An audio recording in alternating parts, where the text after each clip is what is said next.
c'est un cadeau que tu t'es fait. Et comme on disait depuis tout à l'heure, il y a eu 3 étapes, c'est-à-dire il y a eu le nettoyage, il y a eu de la formation qui a été prodiguée aussi parfois un peu en entremêlé avec les nettoyages, et il y a eu aussi une certaine découverte ou du moins une certaine confirmation de qui tu étais, de ce que tu devais faire ou non. Enfin voilà, c'est vrai que j'ai l'impression qu'on a reçu énormément d'infos aussi qui t'étaient destinées par ceux, celles et ce qui n'ont pas. Ouais.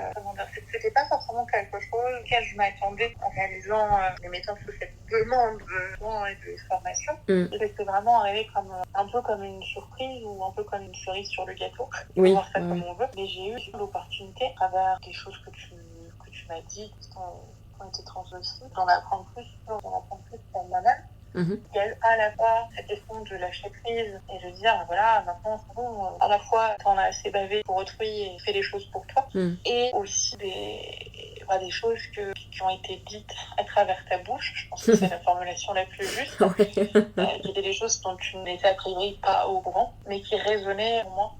Par rapport à des passions que j'ai eues par le passé, mais que j'avais dû arrêter faute de temps, différentes péripéties dans la vie, pendant les études et ensuite, qui, à ce moment précis où j'étais en plein nettoyage, en plein apprentissage, c'est comme si on posait une nouvelle pierre que finalement on connaissait déjà un peu. C'était pas comme si je me découvrais un troisième bras, c'était vraiment, il y a ces germes en toi, il y a cette pousse en toi, tu as les capacités de le faire, toi va arrêter d'enlever cette plante. Après, la métaphore de la cuisine et du nettoyage, la métaphore du jardin. Et vraiment, oui, j'ai eu l'impression d'apprendre des choses sur moi-même. Je sais que ce que je dis est assez flou, mais la vérité, c'est que je suis encore là, 13 semaines après, je suis encore en train de digérer tout ça et ce que j'ai appris, et aussi de voir comment est-ce que j'ai envie d'intégrer dans ma vie, dans les prochaines étapes de ma vie, ces éléments qui m'ont été dit et qui résonnent en moi. Effectivement, c'est sur des passions, c'est sur des... Je vais dire une voie future parce que le terme est trop grand, mais le terme d'occupation, peut-être pas tout à fait non plus. Une perspective. Mais sur des éléments qui sont importants dans ma vie et auxquels je vais a priori consacrer plus de temps par la suite. Et j'insiste encore une fois, c'est des choses sur lesquelles, toi, Julie, a priori, tu ne le savais pas. Non, je le savais pas. C'est vraiment... C'est le fameux mais as-tu pensé à ça? Et non. Mais maintenant que tu le dis, ça me donne envie d'y penser. Justement, parce que j'en avais déjà un peu fait. Et c'était très curieux aussi, parce que justement, je ne m'y attendais pas.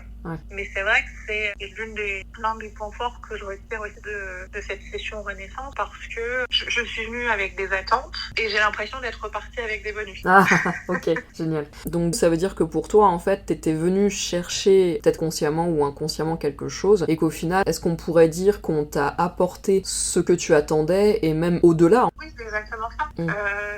La seule demande que j'avais, c'est comme ironique que je dis seule, parce que c'était une grosse demande, c'était Julie, je veux aller mieux. Oui, ouais. Et ça, cet objectif, il a été atteint. Et en fait, le mieux, finalement, il a été interprété au sens extrêmement large. Parce que, oui, je voulais aller mieux dans le sens, j'avais plus envie qu'à chaque fois que je passe quelque part, il y a une voiture qui passe dans une flaque d'eau qui m'éclabousse, ou que je fasse tomber quelque chose sur mon passage. Mais j'ai eu ça, j'ai eu le fait que je me sente beaucoup plus confiante et positive. Donc il y a aussi cet aspect durable sur le mental, sur la vision des choses. J'ai eu la formation et l'apprentissage sur comment je me prends de moi au-delà de ça. Et en plus de ça, j'ai eu des réponses à des questions que je ne me posais pas. Oui. et pour le coup, c'est pas tout à fait exact de dire que je me les posais pas, parce qu'on se pose toujours des questions sur qu'est-ce qu'on va faire, quelle est la prochaine étape de ma vie, est-ce que le travail que j'occupe me plaît vraiment, est-ce que je peux pas faire autre chose. Mais entre je me pose cette question et je vais la poser à quelqu'un en espérant avoir la bonne réponse, il y a une marge. Donc vraiment, cette question, je l'ai pas verbalisée, je l'ai pas mis comme un objectif de cette session. Oui. Et pour autant, j'ai eu des réponses. Après, c'est comme tout, libre à moi de les utiliser ou de pas les utiliser. C'est ça. Mais on m'a donné des clés. Et même si je choisissais de ne pas aller là, c'est pas là où j'en suis, je me dis que au moins j'ai avancé dans ma réflexion dans le sens où je me suis dit, oui, effectivement, peut-être que c'est une voie que je peux emprunter. Et ça, je trouve ça hyper positif. Et je coup, effectivement, j'emprunterai cette voie. Mais à l'heure actuelle, ce que je peux en voir, c'est que c'est positif que je puisse me poser la question parce que ça m'a donné du grain à moudre. Oui, des portes qui s'ouvrent, qui sont empruntables, comme tu disais, après libre à toi de la traverser ou non, mais au moins tu sais qu'il y a cette potentialité qui t'est ouverte. Exactement. Et après tout ça, donc tu es revenu chez toi sur Paris, et comment ça s'est passé ton retour à la vie normale? Alors, je sais que pour beaucoup, ça c'est la normalité, mais pour moi, il s'est passé des choses de folie. Et je vais vous donner des petits exemples concrets. Encore une fois, je parle pas de gagner au loto, hein, parce que les objectifs voilà. Mais c'est que ce soit pour le travail ou côté perso, je prends assez souvent le train. Là, c'est vrai, c'était un peu moins le cas, mais j'ai eu des périodes où tous les week-ends, je faisais des allers-retours où je traversais toute la France nord au sud. Tout genre de trajet, constamment, tous les week-ends, pendant 3-4 ans. Et sur le train de retour qui me ramenait à Paris, pour la première fois de ma vie, j'ai été surclassée. Et ça paraît ridicule, hein, mais quand d'habitude, j'avais des trains en panne, des trains où je dois finir deux parce qu'il y a parce qu'il y a eu un accident, parce qu'il y a des travaux, parce que je suis une morte sur la route. Et là, pour la première fois de ma vie, j'ai été surclassée. J'avais presque envie de pleurer.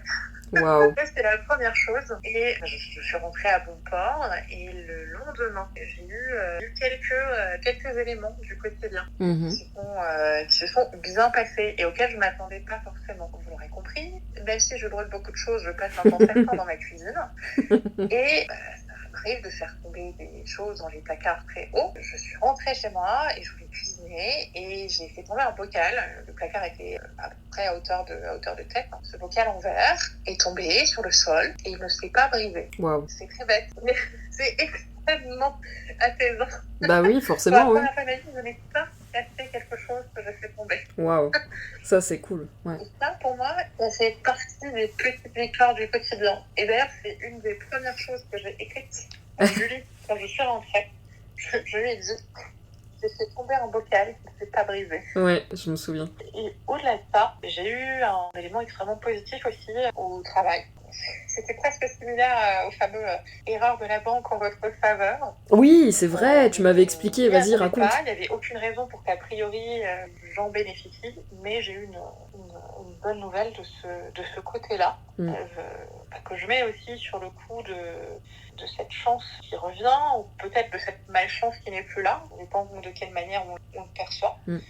Et au-delà de ces petites victoires du quotidien, ça faisait longtemps qu'on m'avait pas dit ça, mais j'ai eu quelques amis au téléphone, en visio, et de la famille aussi. Et on m'a dit, t'as l'air en forme, et t'as une belle voix aujourd'hui, t'es pleine d'énergie.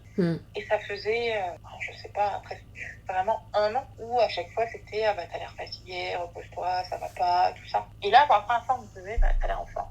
Wow. Croyez-le ou pas, mais ça fait du bien, ça change les choses et ça m'a confortée dans ce que je ressentais. Parce que effectivement, depuis, je me sens vraiment bien. Et c'est pas des moments-là en disant oui, je me suis levée du bon pied aujourd'hui. C'est vraiment, j'ai envie de sourire, qu'il fasse beau, qu'il fasse moche, juste je me sens apaisée. Waouh, c'est fort. Donc je vous souhaite aussi que tous vos bocaux en verre ne se brisent pas quand vous les ferez tomber.